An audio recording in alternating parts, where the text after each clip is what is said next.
ہمارے اپنے ملک کی ایک بدقسمتی یہ کہ ابھی پچھلے دن کل پرسوں کی بات ہے کہ اس ملک کے ایک انسان نے قرآن مجید کے حوالے سے ایک PIL سپریم کورٹ میں داخل کی.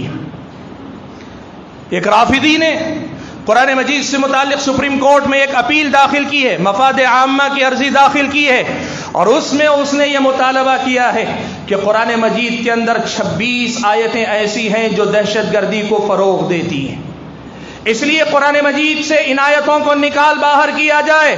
اور مزید اس ظالم نے یہ بھی یہ دعویٰ کیا ہے کہ یہ ابو بکر، عمر اور عثمان، ان 3 لوگوں نے مل کر قرآن مجید کے اندر یہ آیتیں داخل کی ہیں، ورنہ یہ قرآن مجید کا حصہ نہیں ہے. بھائیوں، میں آج آپ کے سامنے اس حوالے سے کچھ باتیں بنیادی رکھنا چاہتا ہوں، آپ ان باتوں کو یاد رکھ کر جائیں. پہلی بات یاد رکھیں، جس انسان نے یہ مسئلہ اٹھایا ہے وہ انسان خود مالی معاملات میں، غبن میں، دوسرے معاملات میں متہم ہے. اس پر الزام ہے اور جانکاروں کا تو کہنا ہے کہ کسی بھی لمحے اس پر شکنجہ کسا جا سکتا ہے. صرف اپنے آپ کو بچانے کے لیے اور کچھ لوگوں کو خوش کرنے کے لیے مسلمان اپنے آپ کو کہلاتے ہوئے وہ سارے کام کر رہا ہے. رافضی اپنے آپ کو مسلمان کہتے ہوئے صرف حکومت کی پکڑ اور شکنجے سے بچنے کی خاطر ان کو خوش کرنے والے بیان دے رہا ہے، اور اسی کے چلتے اس نے یہ PIL داخل کی. یہ پہلی بات ہے. دوسری بات، اس نے یہ الزام جو لگایا صحابہ کرام رضوان اللہ تعالی مجمعین کی شان میں گستاخی کی.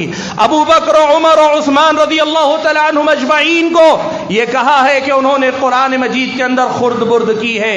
آدمی اپنے آپ پہ دوسروں کو قیاس کرتا ہے، خرد برد کرنے والا خود ہے. جلیل القدر ہستیوں کو بھی ویسا ہی سمجھتا ہے. اور آج آپ کو یہ بات بتانا چاہوں گا، وہ رافضی ہے، اور رافضیوں کے دین کی شروعات ہی اس مسئلے سے ہوتی ہے. وہ صحابہ کرام رضوان اللہ تعالی مجمعین، خاص طور پہ ابو بکر، عمر اور عثمان کی ایمان کی نفی کر کے ہی وہ اپنے ایمان کی شروعات کرنا چاہتے ہیں. اس لیے یہ مسئلہ سمجھنا چاہیے، یہ دہشت گردی کا کوئی مسئلہ نہیں ہے. یہ بنیادی مسئلہ یاد رکھو کہ وہ اپنے رافضی عقیدے کے مطابق اس ملک کے حالات کی روشنی میں فائدہ اٹھانا چاہتا ہے.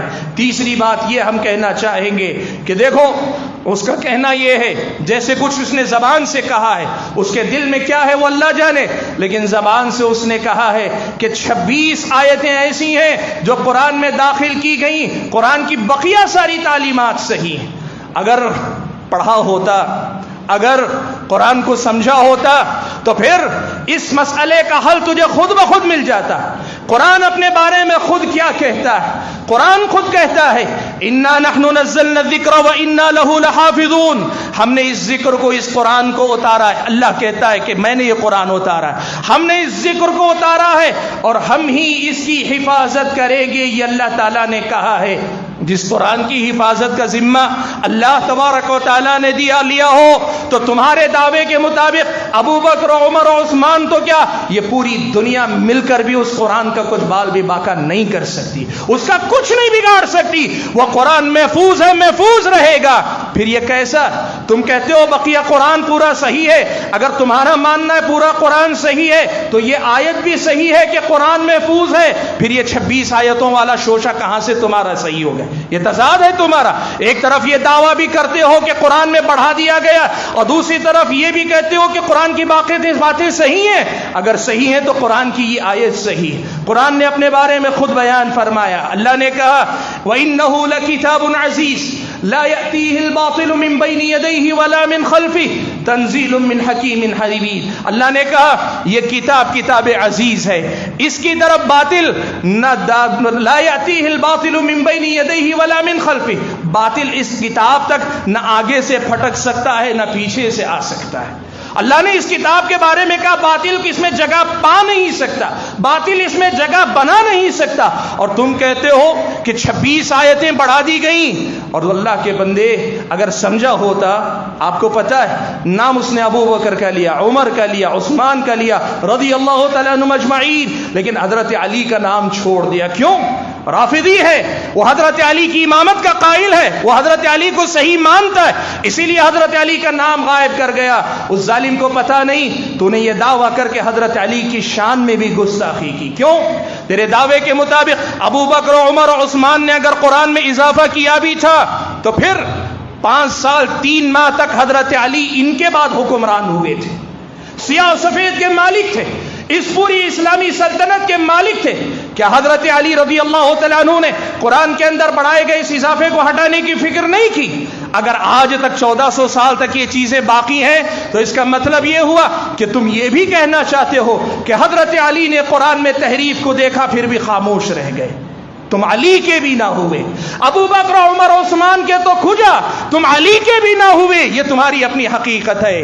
اور ہم یہ بات کہنا چاہیں گے، سپریم کورٹ کے سامنے یہ پی آئی ایل داخل ہوئی ہے، وہ جو جواب دیں گے، لیکن ہم یہ بات اپنے پیغام کے طور پہ کہنا چاہیں گے کہ حکومت اس مسئلے کو اس نظر سے دیکھے کہ ایک رافضی اپنے رافضی نظریات، اپنی مسلک پرستی کا ثبوت دینے کے لیے ملک کی سلامتی اور دہشت گردی کے مسئلے کو سہارا بنا رہا ہے، ورنہ اسے نہ تو ملک کی سلامتی سے کوئی ہمدردی ہے نہ کسی اور چیز سے.